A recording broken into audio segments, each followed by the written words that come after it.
Lu membangun brand, membangun store pertamamu di GI dan ternyata dengan konsepnya itu booming banget, berkembang segitu banyak.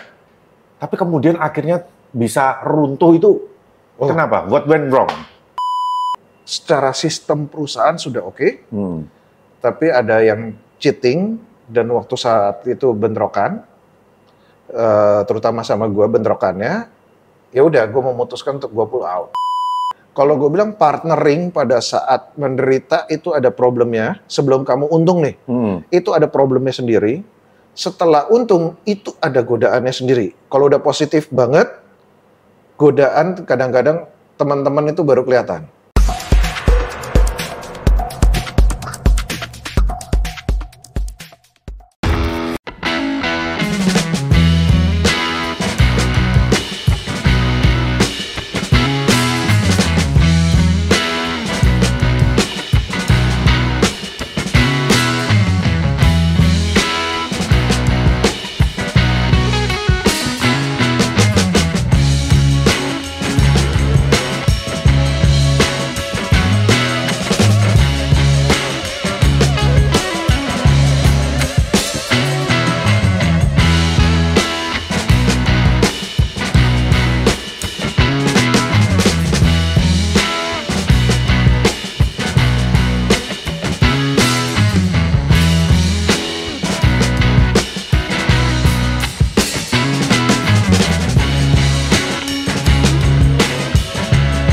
Oke, ini dia Ron Prasanto atau Ronald Prasanto. Halo, halo. Sang master gelato, ya kan? Dan ahlinya molekular gastronomi pada zamannya. Bener nggak sih, Ron?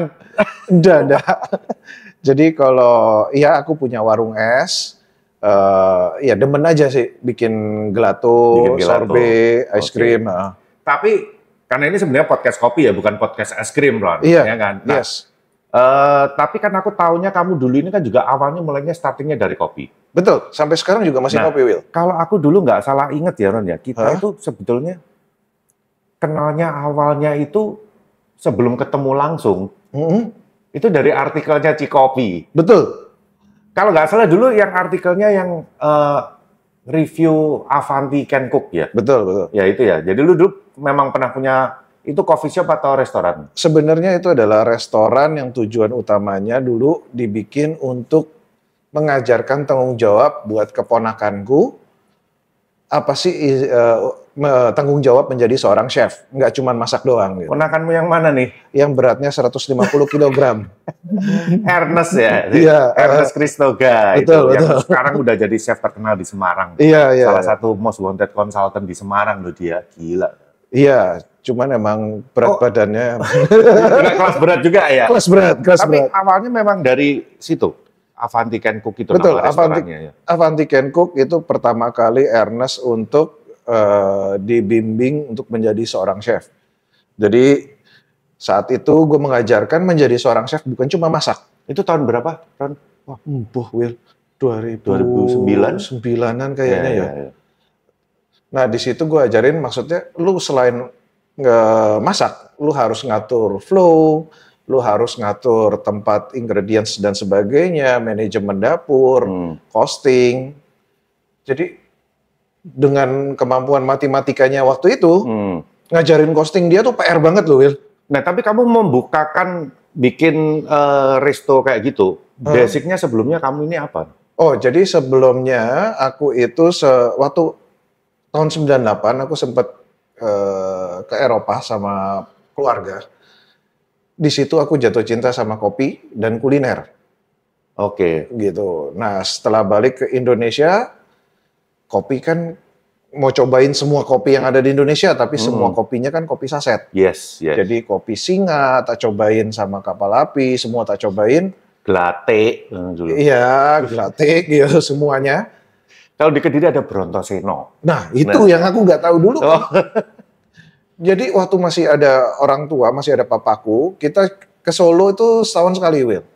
Waktu masih ada nenek juga ya. Begitu nenek nggak ada, kita jarang ke Solo. Jadi kemampuan palet lidahnya dulu tuh makan buat, ya udah buat hidup, bukan hidup buat makan. Jadi palet lidahku terbentuk oleh keragaman makanan dari papaku. Oke. Gitu. Terus? Nah, habis itu pas kuliah aku tahu, aduh, salah jurusan nih. Lo ambil jurusan apa? Hukum, Will. Wih, ngeri. Oke, terus? Iya, salah jurusan. Iya, bisa akhirnya dari tertariknya malah ke kuliner? Iya, aku tertarik di kuliner. Awalnya aku sempat mau masuk perhotelan, cuman dengan kemampuan informasi saat itu yang sangat minim, aku takut di perhotelan tuh banyak cowok-cowok yang gini, takutnya. Oke. Jadi aku masuk hukum Trisakti tahun 2000, 800 orang satu angkatan, Cinanya 2 orang. Masa? Iya. Oh, dihukum itu? Iya. 80% sisanya Batak, sisanya baru suku lain. Jadi kamu ini ya, di mana-mana minoritas nih. Minoritas. Ya? Oke. Jadi palet lidah gue terbentuk dengan makanan Batak juga. Jadi extreme foodnya, yang buat kita mungkin beberapa orang menganggap itu extreme food. Jadi gue terbentuk di kuliah. Itu berarti belajar masaknya otodidak? Belajar masak mungkin emang dari SD, udah SD kelas 1 gue masak telur dadar pertama kali. Kejauhan ceritanya. Iya. Jadi di situ karena orang tua suka pergi kerja, aku cuma sama kokoku. Ya udah aku masak, dia makan. Kita sama-sama makan lah waktu itu. Ya dengan jahil kadang-kadang kesel kan. Aku pernah masak sosis, tak kasih skippy, tak kasih tomat, oseng doang, kasih dia doyan. Aku bingung. Oh, terus sampai bisa memutuskan buat bikin restoran. Jadi sebelumnya gue sempat juga kerja di pabrik namanya Foodindo. Oh, memang lu kerjanya pun juga di ini tempat makan. Pabrik. Jadi dia pabrik custom sauce. Jadi kita supply ke KFC, McDonald, Pizza Hut, chain lah, mayoritas chain ada. Di mana di situ gue mau belajar dari almarhum Chef Iwan Chandra. Itu ya kalau pada bingung, dia yang membuat Eat and Eat. Oh, Eat and Eat. Eat and Eat. Di mana arsitek Eat and Eat dan teman baiknya Chef Iwan Chandra adalah teman kita. Siapa? Zamzam. Zamzam siapa ya? Zamzam Get Back. Gani sama Zamzam. Oke. Nah itu mereka itu kalau ketemu benda-benda kuno bisa dua-duanya happy. Ya. Pernah sekali gue dapat dikasih lihat, nih tas presiden, merek presiden. Oh iya. Gue dapat cuma 4 juta. Mereka happy. Aku bingung dong itu. Loh iya. Tas kulit udah kletek-kletek gue 4 juta. Ya mungkin vintage-nya mereka beda sama kita ya gitu. Tapi di situ adalah orang yang menurut gue palet lidahnya kayak settingan pabrik. Jadi beneran dia makan satu saus yang dikirim dari Singapura, dia langsung, nah siapa ini nih? Dia sebetulnya langsung nyebutin. Kalau sekarang mungkin gue udah paham, jadi gue nggak kaget. Kalau dulu ngomongnya santan, gam, citric acid, malic acid, acetic acid, terus guargam lah sebagainya, dan langsung gramasi, Will. Oh, dia udah diukur semua ya? Iya, dengan cobain dia kasih ke gramasinya, bikin, kasih dia. Ini naikin, ini turunin, kasih lagi ke dia, jadi Will. Sekali tok revisi gue sampai anjing. Gokil. Tapi chef zaman dulu, dia angkatannya Om William ya. Jadi chef zaman dulu tuh yang, kalau, nih cobain, asamnya dari mana? Wah, belum tahu chef. Emang karena belum tahu ya, Will? Wah. Tapi lu belajarnya kayak gitu-gitu ya sama teman, sama gitu ya? Terus akhirnya memutuskan berani buka itu? Abis itu gue pindah lagi menjadi seorang manajer di coffee shop di La Piazza, namanya Coffee Corner. Disitulah pertama kali gue ketemu dengan orang yang bernama Tony Arifin. Bentar, Coffee Corner itu yang ada di Surabaya juga itu? Oh enggak. Cuma di La Piazza 1. Oke, namanya sama. Abis itu gue ketemu Tony? Iya. 2007 dong itu? 2007-an kayaknya. Iya. Mesinnya Gino dulu namanya. Iya. 2007-2008. Di situ gue ketemu Tony. Jadi kalau dibilang orang kopi yang paling pertama gue ketemu, Tony Arifin. Yang dimana dia sendiri nggak mau ngomong kalau dia orang kopi. Bener, walaupun dia juga masih bingung ya. Dia nggak punya jati diri. Iya. Jati dirinya pedagang doang. Pedagang. Terus? Ya, habis itu baru tiba-tiba Ernest datang bawa koper. Kok aku disuruh Bunda belajar sama kamu? Itu dia habis lulus?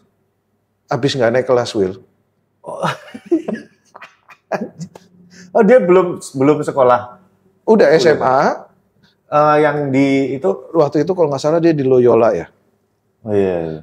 Pokoknya dia di Loyola, dia tidak naik, terus dia memutuskan untuk tidak sekolah lagi karena dia bercita-cita menjadi seorang chef. Oke. Karena bayangan dia waktu itu adalah chef itu masak, dikagumin cewek-cewek. Oke. Iya. Kenyataannya tidak seperti itu. Hitungannya banyak, cuy.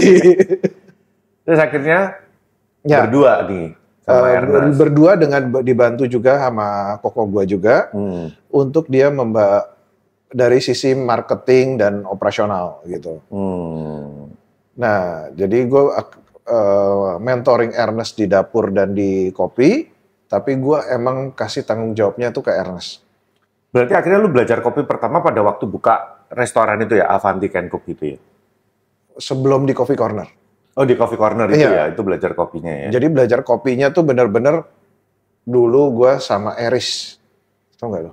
Eris Caswell. Dulu Caswell. Oh iya. Sama Eris, terus ketemu Adi. Kan dulu masih sebulan sekali ngumpul nih. Di tempatnya Anto Ireng dulu apa namanya di Senayan? Blumchen. Ya, yo. Jadul banget. Ini kayaknya obrolan tua banget ya kita ya. Udah gak ada yang tahu ya Blumchen ya. Oke, terus. Ya jadi dulu kan ngumpul semuanya itu menjadi teman walaupun secara bisnis mereka kompetitor. Dimana yang gue ada bin baru nih, cobain yuk, sharing yuk. Ini gue dapat informasi ini, bikin ini. Jadi kita belajarnya dulu kan kayak gitu, Will. Internet belum bagus-bagus amat, buku juga sangat terbatas. Andalan kita cuma Cikopi doang. Betul. Cikopi itu kayak, wih ada mesin baru, taunya di Cikopi. Wih ada blog tentang kopi nih. Wah lumayan lu udah nge-review Rancilio, nge-review apa. Terus ngasih artikel cappuccino itu sejarahnya gini-gini. Ada bacaan akhirnya kita. Dan itu sumber informasi buat kita juga gitu. Nah dari Adi baru ketemulah sama almarhum Kang TW. Di mana ya sangat humble, sangat menurut gue itu orang yang paling humble dan bercandanya rada lucu. Sarkas kadang kalau Pak Tony. Teman gue yang satu lagi juga. Banyak gitu. Jadi emang gue terbiasa dengan bercandaan begitu mungkin ya. Gitu. Nah itu berapa tahun itu akhirnya si resto pertamamu itu? 2 tahun. Abis 2 tahun doang. Abis itu kan Ernest. Enggak lama juga ya? Enggak. Abis itu Ernest ke Cordon Bleu. Oh dia sekolah di situ. Sekolah lagi. Nah setelah itu aku bilang, Nes, sudah kamu menurut aku sudah layak untuk cari sendiri. Aku cari namaku sendiri. Aku buka es krim pakai nitrogen. Ya yang Ron Slab itu Ron ya. Slab Nah ini kayaknya memang dari sejak aku kenal kamu dari dulu ya sampai hari ini ya. Kayaknya peak performanmu itu di waktu Ron Slab itu ya. Itu booming banget loh itu. Iya, jadi sebenarnya kalau Ron Slab sendiri adalah konsepnya pembekuan dengan nitrogen, es krim. Tapi pada saat itu gue menyesalkan dalam arti karena harga nitrogen itu harus kita hitung penyusutannya. Sehingga 1 cup itu dulu ya 2012, 2011 itu 1 cup tuh 60.000. Sekarang aku bisa jual 1 cup 28.000 dengan ingredients yang jauh lebih baik tanpa nitrogen. Oh, oke. Jadi nitrogen itu ternyata cost-nya gede ya? Gede. Penyusutannya bikinnya cuman secara marketing visualnya bagus. Betul. Dia entertaining ya? Betul, entertaining. Oke. Jadi sebenarnya yang dijual adalah visualnya. Visual, experience-nya. Makanya dulu pun aku nggak mau pakai baju chef. Semua staff pakai baju lab coat. Baju lab itu ya, emang konsepnya lab ya. Emang konsepnya adalah visual untuk orang tertarik untuk ngicip gitu. Dan itu rame langsung banyak orang ngelirik. Terus pertama kali buka di GI ya? GI. di GI. Terus habis itu di mana lagi? Habis itu gue lupa antara Medan dulu apa Surabaya dulu. Habis itu baru di Jakarta lagi, ada di Pondok Indah, Lipo Mall Puri, sama di PIK. Satu lagi, terus di Surabaya itu ada 2, di Ciputra World sama Galaxy Mall. Gokil. Medan, Sun Itu Plaza. top-topnya bener ya? Ada 10 dong paling nggak? Dulu gue 7 ya. 7 ya? 7 cabang ya? Dalam waktu cuman berapa tahun? 1-2 tahun? 2 tahun doang ya? Nah ini aku mau ngomongin secara bisnisnya nih ya. Nah, lu membangun brand, membangun store pertamamu di GI dan ternyata dengan konsepnya itu booming banget, berkembang segitu banyak. Oke, waktu itu cabang atau franchise? Yang di luar kota franchise. Franchise ya. Nah, udah jalan seperti itu, harusnya kan udah mulai mature kan, udah mulai ini kayak sistemnya pun juga udah mulai bagus nih. Tapi kemudian akhirnya bisa runtuh itu kenapa? What went wrong? Jadi gini, kalau kita ngomong secara sistem perusahaan sudah oke, tapi ada yang cheating dan waktu saat itu bentrokan, terutama sama gue bentrokannya, ya udah gue memutuskan untuk gue pull out. Cheating itu gimana maksudnya? Ada yang nitip duit nitrogen, salah satu partner.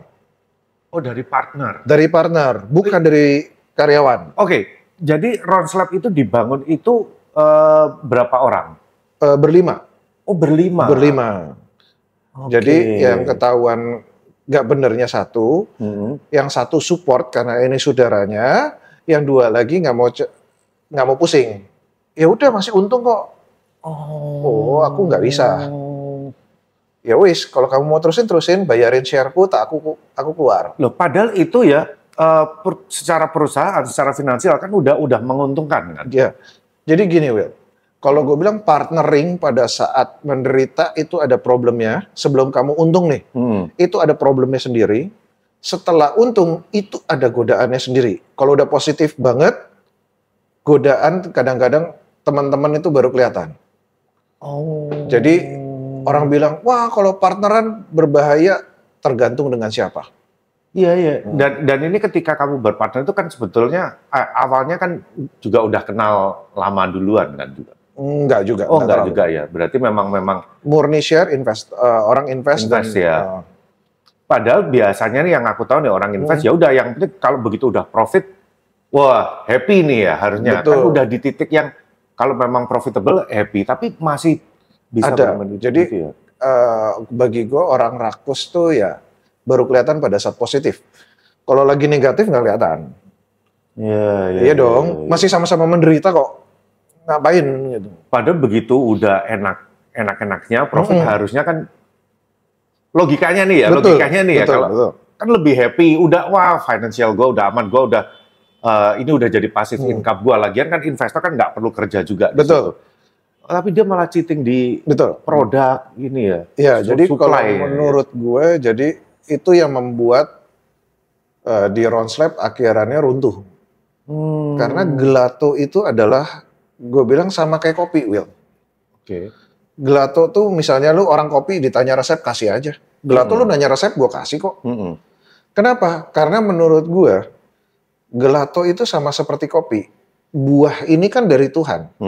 Bahan bakunya ini keluar dari Tuhan, dari alam, yang dimana grafiknya naik turun. Jadi lu nggak bisa memakai resep yang sama untuk jangka waktu yang selamanya gitu. Jadi itu yang membuat gue bilang produk ini menarik gitu. Oke, nah terus akhirnya Rons selesai nih. Selesai. Tapi bukannya waktu itu kamu yang cabut duluan ya? Betul. Oh, tapi Rons masih tetap buka? Buka. Oke. Kamu nggak ngerasa kayak, wah gue didepak nih gitu? Ada masanya, semua ada masanya. Ada masanya gue merasa kayak baby gue diambil. Kan itu ibaratnya yang ngerintis lu pakai namamu juga gitu. Dan itu dimulai dari garasi rumah gue. Iya loh, iya. Gila loh. Lu ngerasa begitu ya? Oh iya, ada masanya. Ada masanya di situ gue kesel, gue marah, gue emosi. Karena nggak ada solusinya waktu itu. Nggak ada. Tapi sekarang gue udah anggap, wah gue bersyukur gue udah keluar duluan.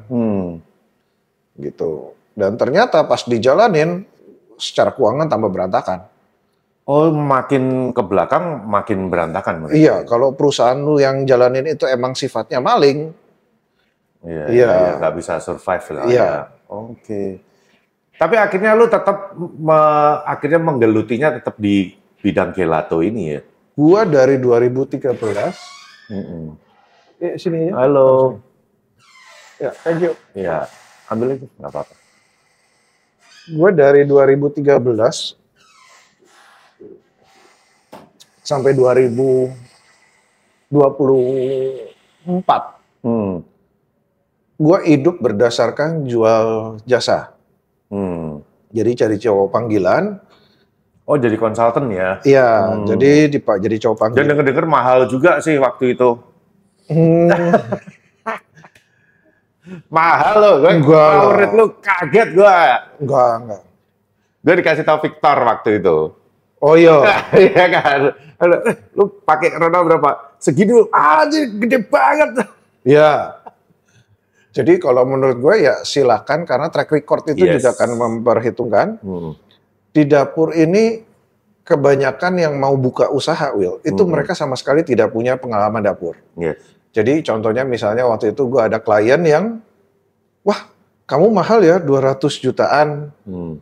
Ini aku ada yang nawarin. Langsung disepil sendiri 200 jutaan. Oh enggak, gue ada yang 1M. Wah anjir, 1M lu? Ada. Wih, company gede dong? Di Malaysia. Oh di Malaysia, oke.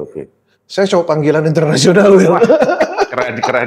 Dari awal yang belajarnya otodidak ya. Otodidak. Tapi kan lu profesional untuk setup di kitchen itu. Setupnya gampang. Bikin menu gampang lah. Kita ngomong bikin menu bukan sesuatu yang sulit. Yang sulit adalah waktu itu pas kenapa di Malaysia gue kasih harga segitu. Karena starting point-nya adalah 60 store. KPI controlling outlet itu jauh lebih sulit daripada lu buka satu store. Yes. Jauh. Akal. Wah gila ya, iya dong minta segitu ya. Iyo. Dan gue berangkat, anak gue baru lahir 3 bulan, di mana gue dapat anak tuh setelah 9 tahunnya. Lu harus bikin sistem yang bisa diaplikasikan langsung di 60 outlet. Dan setelah itu, selama 1 tahun, itu controlling. Sistem lu di jalan bener nggak? Controllingnya bener nggak? Semua udah seragam nggak? Seandainya berbeda, bedanya bisa sampai berapa persen. Nah, untuk bikin berapa persen ya lu mesti ada scoring system. Ya bikin itu juga. Gila sih. Ya soalnya kalau aku lihat memang kalau untuk manajemen kitchen ini jauh lebih kompleks daripada cuman coffee bar loh. Coffee bar kayak gak ada apa-apanya. Kalau menurut gua sebenarnya secara produksi kopi itu rumit. Rumit dan susah sekali mencari konsistensi. Walaupun sekarang udah dibantu dengan teknologi mesin-mesin yang kemarin gua lihat tuh, steam mill tinggal pencet bagus. Oh iya. Gila gua sampai. Yang baru tuh Nova Aurelia yang kemarin baru launching di Semarang. Iya gila gua sampai dan gila ya. Kita bisa ngirit biaya untuk training orang berapa? Ya jadi dengan mesin-mesin yang baru, dengan teknologi yang baru itu akan membuat jauh lebih mudah. Tapi sebenarnya bikin kopi itu jauh lebih rumit karena lebih presisi. Ya. Dari segi produknya. Dari segi produk. Tapi untuk manajemennya, sistemnya, ingredients dapur itu lebih banyak. Betul. Jadi kalau memang aku sih nggak menyalahkan ya, bukan nggak menyalahkan, memaklumi banget kalau memang konsultan untuk kitchen buat aku memang memang layak harus dihargai. Karena kalau kita belum ada experience, yaitu lu belajar sendiri aja pasti habisnya lebih banyak pasti udah itu. Cuman kalau menurut gue gini, kalau gue yakin lu pasti mampu untuk bikin coffee shop. Tapi kalau tiba-tiba, Will, bikinin coffee shop, pas opening dalam waktu setahun dia minta 100. Lu nggak mungkin kasih harga yang sama, konyol. Iya. Jadi itu yang membuat gue juga bilang, ayo, tahu batas diri sampai berapa. Kayak gua kemarin ditelepon oleh salah satu tambang untuk diminta jadi executive chef di situ. Sekali dia harus bikin minimal 7.000 packs. Lu kasih makan 7.000 orang, 3 shift, karena kan mereka 24 jam. Aduh. Jadi lu mesti 4 kali makan makanan berat, 3 kali snack, di mana harus ada bir, kopi, semua itu harus semua lu manage. Gua tahu, gua paling banyak aja di 4.000 packs. Gila, Jadi 7.000. 7.000, Will. Wow. Jadi gue bilang, gue nggak sanggup, gue saranin ke teman-teman yang di ACS. ACS tuh yang buat air flight. Itu emang mereka masaknya kuantiti besar. Jadi menurut gue di umur kita sekarang ini, kita udah bukan yang I want to be the best di semuanya. Enggak, kita semua ada majornya. Lu nyari yang apa? Oke, lu mau bikin yang Jepang, nih ada teman gue yang lebih oke. Lu mau yang Thailand, nih teman gue yang ini lebih oke. Gitu. Jadi nggak perlu menjadi the best di semua hal. Tapi lu jalanin semua ya, kopi lu udah pernah. Terus kemudian gelato, restoran juga udah jadi konsultan juga. Tapi sebetulnya passion lu ini, jiwa lu itu kemana? Karena ini mungkin juga banyak orang yang mungkin nggak tahu ya, lu kan juga salah satu di belakang Kopi Pak Wawan. Iya. Yang sekarang juga Kopi Pak Wawannya juga udah tutup juga, bubar juga karena kekonyolan kalian. Iya. Enak deh, karena itu banyak orang ya, banyak orang. Ya, tapi kalau menurut gue gini, passion gue di kopi, gue emang doyan kopi. Gue dulu belajar kopi, gue pengen ngulik segila-gilanya, pengen tahu logikanya. Setelah gue dapet logikanya, gue tahu gue suka kopi yang kayak gimana. Dan menurut gue itu gue sudah cukup. Apakah gue mau bikin coffee shop? Tidak. Secara bisnis gue pasti akan nyari yang nanti semakin besarnya akan bisa larinya ke pabrikan, Will. Tapi padahal waktu itu Kopi Pak Wawan awalnya bukannya lu roasting sendiri juga? Iya kan? Sebelum Wahyu? Iya, sebelum Wahyu tuh yang roasting gue, mayoritas gue karena di garasi rumah. Ada Gani. Gani juga kadang-kadang bantuin karena rumah dia deket rumah gue. Akhirnya baru Wahyu masuk gitu ya? Iya. Ada juga dulu Adi, Derby, sama almarhum Kang Tewe. Tapi almarhum Kang Tewe nggak pernah mau ngerosting. Ya nggak mungkin lah. Dia cuma nemenin aja, ambil jatah. Kan waktu itu Pak Tani pokoknya dia tidak mau terlalu ikut campur di situ. Kan. Tapi karakter semua kopi Pak Wawannya ini, QC-nya dia. Karakter dari cara ngejawab apa itu semua Kang Tewe. Yang mana nih Pak Wawan nggak pernah bikin event lagi sibuk ngadu burung di Amerika. Nah itu tuh yang jawabin tuh dia semua.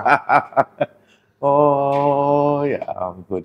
Jadi kalau dibilang Pak Wawan siapa? Bagi gue adalah karakter yang dibentuk oleh almarhum. Oke. Gitu. Berarti tapi passion lu di kopi ini juga nggak hilang juga dong, walaupun lu menjalanin yang lain-lain juga. Masih. Makanya setiap lu buka toko es tetap masih ada kopi ada ya? Ada kopinya. Harus nih ya? Sama kayak temen gue, dia buka smokehouse 24 jam. Jadi steak, smoke, sama bakery. Tapi kopinya tetap bagus. Padahal dulu dia bikin namanya gudang roti. Oh si Faruk? Iya. Gudang roti. Aduh. Terus tapi dulu aku pernah nanya, kan waktu itu aku baru tahu tuh mesin gelato itu ternyata mahal, harganya sampai 200 jutaan, ya kan? Aku pernah nanya, lu kalau harga sama, lu cuma punya duit 200 juta, lu pilih beli mana? Beli mesin espresso atau beli mesin gelato? Lu jawab beli mesin gelato. Betul. Kenapa? Secara bisnis gimana tuh? Gini, kalau secara bisnis, kalau mesin espresso, logikanya saat lu buka cabang berikutnya, lu mesti punya mesin satu lagi. Iya dong. Ya. Kalau mesin gelato, enggak. Gue buka cabang berikutnya yang gue butuhin cuma showcase. Jadi sistemnya pabrikan, sama kayak lu beli mesin roasting. Lu ada buka cabang 3, mesin roasting 1, cukup kok. Iya. Nah ini yang menurut gue lebih suka bisnis yang saat besar adalah lu upgrade mesin, bukan banyakin manusia. Manusia ribet. Emang. Maaf ya, tapi menurut gue manusia ribet gitu. Jadi kayak klien gue yang di Solo, Wang Liheng, sampai di satu titik, aku ngomong sama ownernya, Mas, kalau udah ada dananya, kita mendingan bikin pabrik dimsum yuk. Gue gemes lihat somai, gramasinya sama tapi ada yang gendut pendek, ada yang tinggi. Iya. Jadi itu membuat cost lu jadi nggak stabil. Oh jadi dari itunya ya, karena kalau gelato itu satu mesin bisa. Iya itu produksi. Produksi. Ya. Jadi bukan suatu mesin yang untuk di display atau buat operasional bukan. Bukan. Ya. Oh, itu kecuali lu main soft serve. Es krim.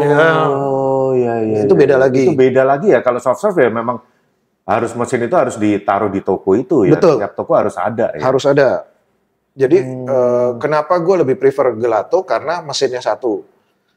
Terus yang kedua, yang gue lihat kebudayaan di kita itu orang ngopi itu nongkrong, Will. Banyaklah teman-teman sharing, gue suka lihat di IG yang kopi jarang beli tapi ikut nongkrong, pakai wifi dan sebagainya. Nah itu yang membuat gue, dan itu bukan baru ya, dari dulu juga ada kayak gitu. Satu cappuccino sejam 2 jam. Ya memang itu kalau di sini ya itu fasilitas yang memang kita kasih dan itu hak customer untuk menggunakan memang. Kalau di es krim nggak nyampe setengah jam, Will. Lu makan gak makan cair kok. Iya toh. Kalau lu gak cepet habisin, cair gak enak. Gak enak, iya. Harus cepet dihabisin cepet ya. Habisin. Udah cepet, udah habis mau ngapain ayo. Kalau kopi walaupun pasti udah dingin gini, ya udah tetap disesepin. Iya. Jadi itu secara bisnis, aku lebih prefer yang gelato. Lebih cepet ya. Betul. Turnovernya ya. Jadi perputaran meja lebih baik. Tapi mesin gelato kan mahal seperti itu. Ya. Terus untuk profitnya cepet nggak? Itu balik modalnya cepet nggak?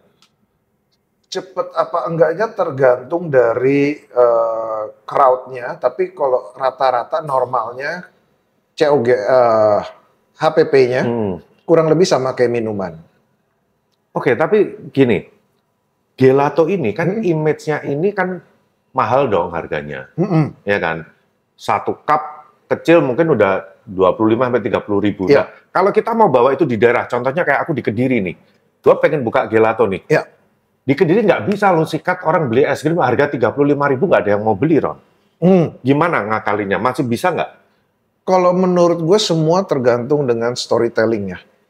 Jadi walaupun tidak bisa semua orang lo jelasin good ingredients, gue aja masih ada yang bilang gini, ih vanilanya kotor banyak item-itemnya. Lah, itu kan vanilla beans. Iya, aku coba jelaskan nih vanilanya. Ih kok hitam? Wih, kalau ketemu code blue ada kutunya. Ya, ya jadi kalau menurut gue, ya tidak mungkin lo membuat semua orang untuk sepaham. Jadi menurut gue ya sudah. Nah kalau misalnya di Kediri lo mau itu bisa. Sorbet itu costnya lebih murah. Oh sorbet beda dong tapi. Betul. Tapi sorbet yang benar di sini di Inori itu banyak sekali orang kesini nyarinya sorbet karena sorbet gue tetap bisa dapat creamy tanpa dairy. Oh ya? Iya. Oh. Jadi itu yang membuat gue banyak sekali orang yang menganggap sorbet itu harus ada es kristalnya. Enggak. Iya, setahu aku kan sorbet kan ciri khasnya kan begitu kan. Enggak, itu salah ngitung kalau menurut aku. Itu justru malah salah ya? Salah ngitung. Oke. Kesalahan yang sudah diamini oleh banyak orang. Oke, tapi mungkin nggak sih kita mesin semahal itu Ya. dengan ingredients yang oke lah, yang bagus, yang standar lah ya. Tapi kita jual per cupnya 15-20 ribu, emang masih bisa? Bisa, tapi dengan HPP cost lu naik pasti ya. Gitu. Marginmu tidak akan sebagus seperti seharusnya. Profitnya yang lebih kecil. Betul. Berarti. Tapi masih bisa? Bisa. Yang paling penting harga sewa tempatmu jangan yang mahal-mahal. Karena itu yang paling cost paling edan. Oke. Ya kan kamu mesti susutin toh capital expenses. Iya, dan lagian kalau gelato nggak terlalu butuh karyawan banyak ya, kecuali Betul. untuk produksi ya. Produksi berapa orang? 1. Jaga store 1. Iya, tergantung kalau ada kopi jadi 2 karena buat jagain mesin kopi toh. Iya, kalau ada kopi ya, kalau ada kopi. Kita ngomongin bisnis gelatonya sendiri, berarti 1 aja nih. 1. Dulu sebelum ada karyawan, karena garasi rumah nganggur, ya udah tak bikin, itu mesin aku udah ada di rumah kan. Ya udah bikin gelato. Gue lagi bikin ini, siapa yang mau open PO? Ya udah, gitu aja bikin. Oh iya. Kan zaman COVID dulu juga ini kan open PO juga. Kan? Betul. Jadi cuma gitu-gitu aja. Terus banyak yang bilang gue suka bikin rasa yang aneh-aneh. Iya. Mereka pada mau nyobain dulu gimana. Ya itu kreativitas ya. Ya barulah kepikiran buka toko. Pernah bikin rasa Indomie nggak? Karena mumpung lihat banyak Indomie nih, ya kan? Belum ya. Jadi gue pernah rasa Indomie goreng nggak? Kemarin buat event, karena eventnya sama warung SCI sama Gastronusa, gue bikin gelato vanilla truffle pakai kepiting. Anjir. Terus juga ada kuah soba dibikin sorbet. Bakminya, sobanya kita bikin dari udang. Terus juga ada salmon yam. Jadi kuah yam Thailand. Jadi rasanya pedas, asam, asin, manis, gurih. Atasnya gue kasih salmon sashimi. Wah gila, itu gelato. Gelato. Oh sama pernah sekali pas Tovin Masterclass gue bikin gelato pakai balsamic vinegar, atasnya pakai prosciutto. Ya, tapi itu babi ya atasnya. Ya, prosciutto. Kenapa prosciutto? Iya, waktu itu soalnya kan di Alba, mesinnya mesin Alba punya. Jadi gue bisa bermain dengan. Jadi memang kalau resep gelato ya memang harus kreatif ya. Betul. Tapi walaupun buat pemula yang kalau mau bikin gelato terus kemudian bingung cari resep, sekarang udah ada Tovin App juga. Betul. Ya kan, di Tovin App ini dia ada menu untuk resep, untuk resepi. Jadi di situ ada, umpama kita mau cari resep kopi, ada nih, mixologist ada nih, gelato juga ada. Ada gelato, terus kemudian ada videonya juga. Wah, itu. Jadi nggak cuma ingredient doang, tapi ada videonya juga. Gitu. Siapa? April videonya? Kayaknya sih April sih, aku belum nonton, karena aku nonton yang kopi-kopian aja. Oh iya. Gitu. Lu nggak ngisi juga tuh di Tovin App? Enggak. Belum ya?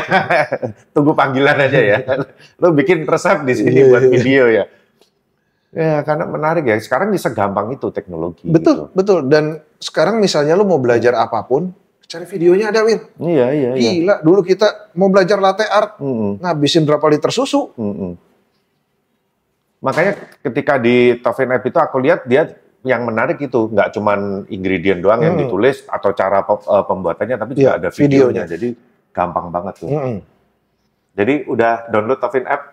Ada. Oh ada, hebat. Untuk ngecek harga. Untuk ngecek harga kalau mau belanja ya. Mau belanja telepon tetap. Tapi ngecek harga dulu. Ngecek harga dulu, ada stok nggak? Oke, terus ini kan kita lagi di Inori Ice. Ini adalah toko lo yang terbaru nih ya. Betul. Ya pasti jualan gelato. Jualan ya kan? Jualan gelato dan jualan kopi. Terus ini kita di lantai 2 nih. Iya. Terus kenapa kok ada Indomie ini? Terus ini maksudnya lantai 2 ini mau dibikin apa? Ini belum operasional nih? Berarti? Belum. Jadi gini, pada saat gue lama di F&B, salah satu cara belajar yang paling cepat adalah kolaborasi. Karena gue bisa dapat masukan dengan gaya dan experience lu dan sebagainya. Sehingga gue pikir kayaknya asik nih kalau gue punya tempat khusus kolaborasi dengan beberapa orang. Tapi kalau misalnya kita bilang menunya omakase, berarti kan seharusnya interior secara Jepang. Dan lu akan kekunci dengan menu Jepang. Karena masa menu interior Jepang lu jualannya tempe mendoan kan aneh. Iya. Nah akhirnya gue gabungin apapun yang gue anggap Indonesia, jadi gue gabungin warung mie sama pecel lele. Oh jadi menu tradisional gitu dong? Interiornya, tapi menunya misalnya mau bikin gorengan. Kemarin kita udah coba. Jadi di Thailand tuh ada telur gulung yang isi kepiting. Nah kita bikin kayak gorengan, tapi ada isi kepiting, ada yang isi khusus telur kepiting, ada yang isinya hoisin, ada yang isinya abalone, ada yang isinya scallop.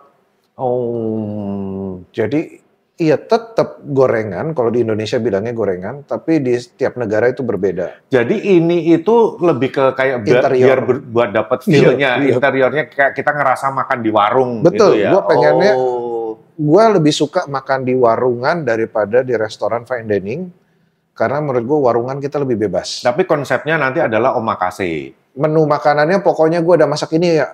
Iya. Ini interiornya aja nih. Betul. Tapi bisa dimakan dong Indominya. Iya, susut sih dimakanin anak gue. Wah, menarik. Jadi kapan nih rencana mau buka nih? Harusnya bulan-bulan depan udah operasional. Oke. Jadi menarik. Gue selalu senang banget dulu kan rumah Faruk di Bekasi kan. Gue ke rumah Faruk, nyokap lu lagi masak apa? Dan masakan emaknya enak banget. Gue sampai pernah ngomong, tante nggak bosen kah? Punya anak semua keturunan Arab, nggak mau yang Cina satu. Jago masak lebih nyokapnya. Waduh, Oh, enak. Sehingga gue tuh pengen orang datang ke sini, lu lagi masak apa? oh, Gitu.